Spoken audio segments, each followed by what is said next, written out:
I need to find more things that rhyme with sperm.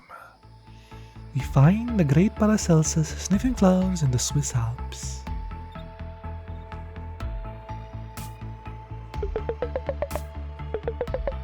First of all, Mr. Paracelsus, can you tell us your full name? I am known to my friends, my family, my acquaintances, to my neighbors, my associates, and my colleagues, to my companions, my compatriots, and my comrades, to my allies and my playmates, simply as Philippus Aureolus Theophrastus Bombastus von Hoffenheim. That's an awesome name, dude. Can I call you Mr. Bombastic? Dr. Bombastic, yes. Dr. Bombastic will do. Bombastic is fantastic.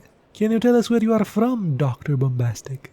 I was born in a village called Egg, a small place near the Etzel Pass, in Einsiedeln, within the Swiss canton. I didn't understand any of that, but I know what an egg is. Can you tell us when you were born? 11th of November, 1493, or 94. It was close to the year Christopher Columbus returned with news of his discovery. A new piece of real estate for the Spanish crown. Oh, exciting times. Did that discovery influence your life? Oh yes, plenty. Shortly after that Spanish expedition returned from the West Indies, a strange new disease appeared in Italy. It was transmitted mainly by prostitutes. So obviously we all called it the French disease. I was the first doctor to write up an extensive treatise on the disease, and I even prescribed a treatment. Mercury. Wait, what? Mercury? Are you sure it was mercury? Isn't that poisonous? Ah, youngster. It depends how much you use. It's all in the dosing. And did it cure people? No, never. In fact, sometimes it killed the patients faster than the disease. But what can you do? That was the treatment. Father of toxicology, they call me. Might be an ironic title. Let's go back a bit. How did you take up medical research? It started when I was a medical sergeant.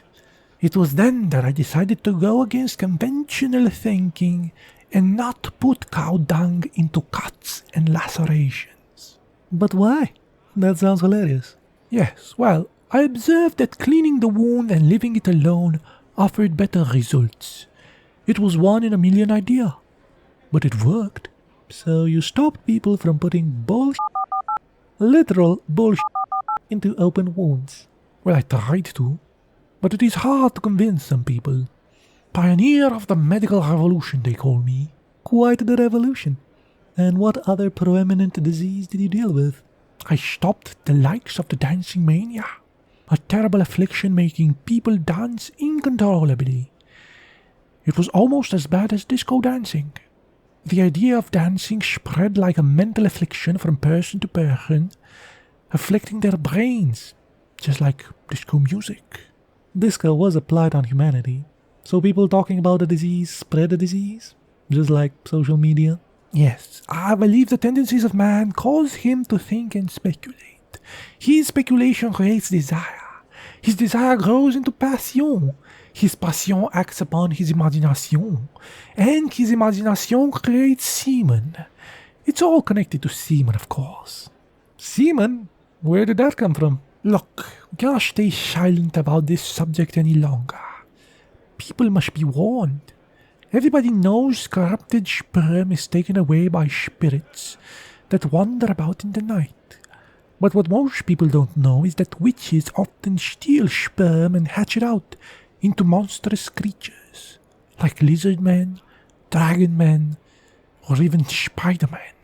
Please don't bring Spider-Man into this. Yes, Spider-Man. I even made a little song about it. You know, to warn people. It goes something like this. Spider-Man, Spider-Man, made by witches that steal your sperm. They will come flying on a broom.